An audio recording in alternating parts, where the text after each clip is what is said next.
गुरुर्ब्रह्मा गुरुर्विष्णू गुरुर्देवो महेश्वरा गुरुर साक्षात परब्रह्म तस्मै श्री गुरुवे नमः.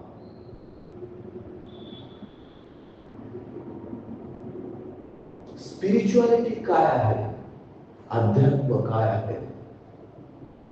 हे भौतिक जीवन काय आहे? मी कोण आहे?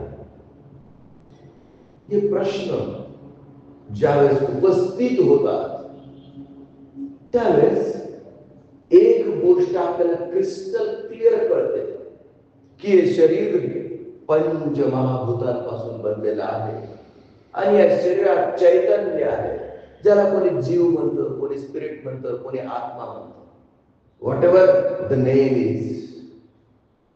पण जे चैतन्य आहे ते येतं कुठून, येतं कसं काय आणि जातं कुठे, जातं कसं काय, हे कुणालाच कळत नाही.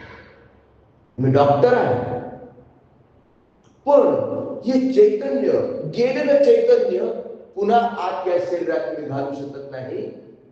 किंबहुना जगातल्या कुठलाच व्यक्ती तसं करू शकत नाही.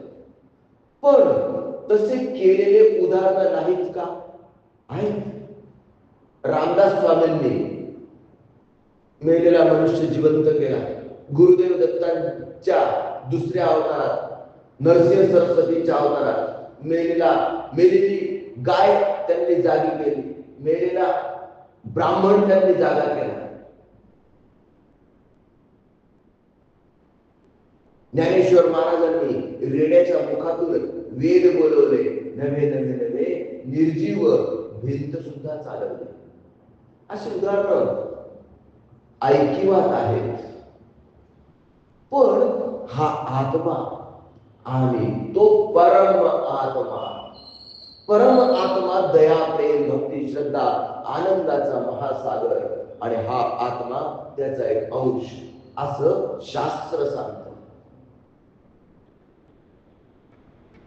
परमात्मा दया प्रेम भक्ती श्रद्धा आणि आनंदाचा महासागर ते तत्व आहे. ती काही व्यक्ती नाही, ती एक शक्ती आहे. ब्रह्मांडीय ऊर्जा म्हणूया आपण शास्त्रोक्त भाषेत. आणि ही जी ब्रह्मांडीय ऊर्जा जी आहे ती लाईटलेस लाईट, प्रकाश रहित प्रकाशाच्या स्वरूपात होती जेव्हा भौतिकता अस्तित्वात नव्हती. म्हणजे पंचमहाभूतांच्याही आधी फक्त काय होता? लाईटलेस लाईट, प्रकाश रहित प्रकाश. आणि त्या प्रकाश रहित प्रकाशाच्या मनात संकल्प उठला. काय? स्वतःला जाणून घेण्याचा. मी कोण आहे हा संकल्प कुणाला उठला? त्या प्रकाश रहित प्रकाशाला. आणि मग त्याने त्याच्या संकल्पाने पंचमहाभूतांची निर्मिती केली. पृथ्वी आप तेज वायू आणि आकाश. आणि हे एक सूर्य, त्याच्या भोवती फिरणारे हे 9 ग्रह, ही झाली सूर्यमाला. पण ही सूर्यमाला एक नाही, अशा असंख्य सूर्यमाला त्या आकाशगंगेत निर्माण झाल्या. अशा असंख्य आकाशगंगा त्या ब्रह्मांडात निर्माण झाल्यात संकल्प मात्राने. ही संकल्पाची शक्ती आहे. विषय लक्षात घ्या. जिस संकल्प के आगे कोई विकल्प खड़ा नहीं, वही संकल्प सिद्धत्व को जाता है. अख्खं युनिवर्स या संकल्पाने तयार झालं. पंचमहाभूत तयार झाले. सत्व रज तम हे 3 गुण. आणि या 3 गुणांनी आपण फक्त या पृथ्वीचाच विचार करूया. या पृथ्वीवर जे 84 लक्ष योनी निर्माण झालेले आहेत, अगदी मुंगीपासून तर ब्रह्मदेवापर्यंत, अमिबापासून तर बुद्धत्वापर्यंत जीही जीवजंतू तुम्हाला दिसत आहे 84 लक्ष, ते त्याच्याच संकल्पाने तयार झालेले आहेत. फक्त मनुष्य एवढाच या पृथ्वीवर राहणारा प्राणी नाही, आणि सगळ्या पशूंचा तो पशुपती आहे. सगळ्या पशूंचा तो पशुपती आहे. चराचरावर, चराचराला निर्माण करिता तुझी एक भगवंत. अशा भगवंताने ही सृष्टी निर्माण केली. काय उद्देश आहे? स्वतःला जाणून घेण्याचा. मी कोण आहे हे जाणून घेण्याकरता परमात्म्याने या सृष्टीची रचना केली. कारण तो आनंद स्वरूप होता, आणि त्या आनंदाला वाटलं आनंद काय आहे, प्रकाशाला वाटलं अंधार काय आहे, आणि मग त्या प्रकाशाने अंधाराचा शोध घ्यायचं ठरवलं. जिथं प्रकाश जातो तिथं अंधार काय, जिथं आनंद असतो तिथं दुःख काय. पण जोपर्यंत दुःखाची जाणीव होत नाही तोपर्यंत आनंदाचं महत्व समजून येत नाही. आणि म्हणून ही माया निर्माण झाली. म्हणून ही माया निर्माण झाली.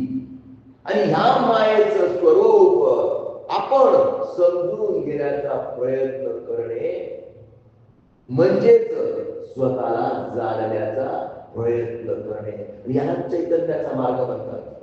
पण ज्या व्यक्तीच्या मनात हा संकल्प उठतो काय, की मी कोण आहे, मला जाणून घ्यायचं आहे, मला स्वतःला जाणून घ्यायचं आहे, त्याचा स्पिरिच्युअल जर्नी सुरू झाला, त्याचा चैतन्याचा मार्ग सुरू झाला.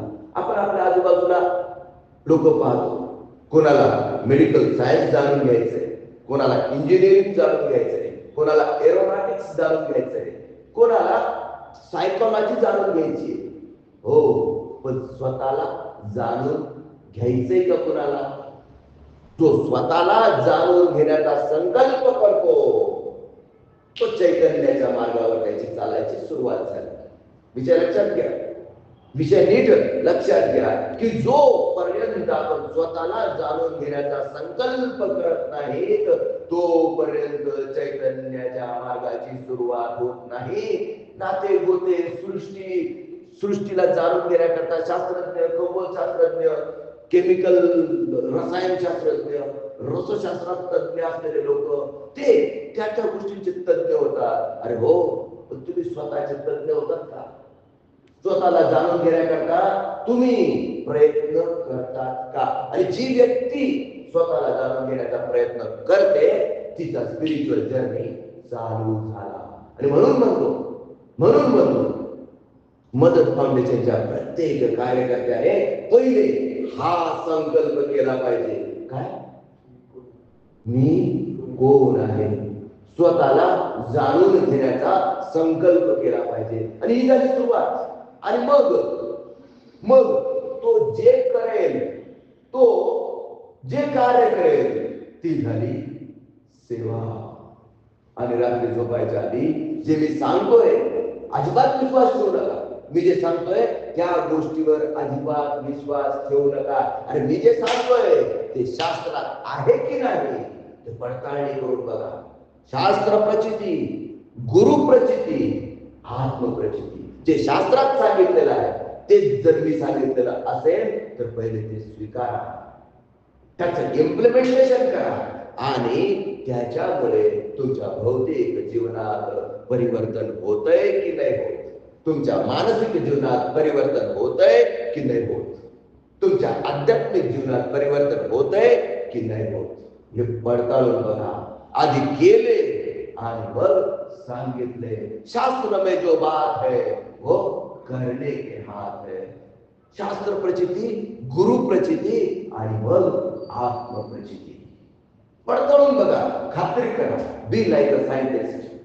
आणि मी काय सांगितलं? संकल्प केला परमात्म्याने तेव्हा सृष्टीची निर्मिती झाली. तुम्ही संकल्प केला तर काहीही निर्माण होऊ शकतं. पण पहिले आधी ठरवा तर खरं काय संकल्प करायचा. सस्त घेऊ की मास्तर घेऊ, असं करू की तसं करू, इथं जाऊ की तिथं जाऊ, याच्यातच जिंदगी निघून जाते. आणि मला हे करायचं होतं, मला ते करायचं होतं, मला असं करायचं होतं, मला तसं करायचं होतं, हातातून वाळू निष्ठाली तसं आयुष्य संपून जातं. आणि जेव्हा मृत्यू तो काळ समोर येतो तेव्हा अनेक गोष्टी शिल्लक राहतात. नातवाचं तोंड बघायचं होतं, पंतवाचं लग्न बघायचं होतं, पण काळ तर समोर येऊन ठाकलेला आहे. कोण काळ येईल कैसा नाही या देहाचा भरवसा. आणि मग जेव्हा जायची वेळ येते तेव्हा हा मरताना म्हणतो की अरे हे केलं असतं तर बरं झालं असतं. आणि मग ती वासना घेऊन वर जातो त्याच्या सूक्ष्म देहाबरोबर, त्याच्या लिंग देहाबरोबर, आणि रिटर्न तिकीट कन्फर्म करतो. कारण त्या वासनेच्या पूर्तीसाठी त्याला नवीन देह धारण करावा लागतो, त्याला नवीन देह धारण करावा लागतो. पण मेमरी इतकी वीक आहे की मागच्या जन्मात कोण होतो हे आठवत नाही. पण पास्ट लाईफ रिग्रेशन नावाच्या थेअरीमध्ये तुम्ही मनाच्या त्या स्थितीत जाऊ शकतात आणि तुम्ही 100% जाणून घेऊ शकतात की तुम्ही मागच्या जन्मात काय होता. अरे पण मागच्या जन्मात काय होतात हे जाणून घेण्यापेक्षा तुम्ही पुढे गेलं पाहिजे. कारण मागे जाऊन जर आपल्याला पस्तावाच होणार असेल तर आज तू जिथं आहे इथून पुढे कुठे जाऊ शकतो. मुंगीपासून तर ब्रह्मदेवापर्यंत किंवा अलिबापासून तर बुद्धत्वापर्यंतचा हा प्रवास आहे. आणि याची देही याची डोळा मुक्त होण्याचा हा मार्ग आहे. हे ब्रह्मज्ञान आहे. या ब्रह्मज्ञानाचा स्वीकार करा, संकल्प करा, स्वतःला जाणून घेण्याचा संकल्प करा, भौतिक जीवनात समृद्ध होण्याचा संकल्प करा, मानसिक जीवनात शांतता प्राप्त करण्याचा संकल्प करा, आध्यात्मिक जीवनात पूर्णत्व प्राप्त करण्याचा. The only purpose of man sojourn on this planet Earth is to seek God. भगवंताच्या प्राप्तीसाठी प्रयत्न करणे या एकमेव उद्दिष्टाकरता तुमचं आमचं अस्तित्व आहे. हा संकल्प करून आजच्या या सत्संगाला आपण विराम देऊया. श्री गुरुदेव दत्त.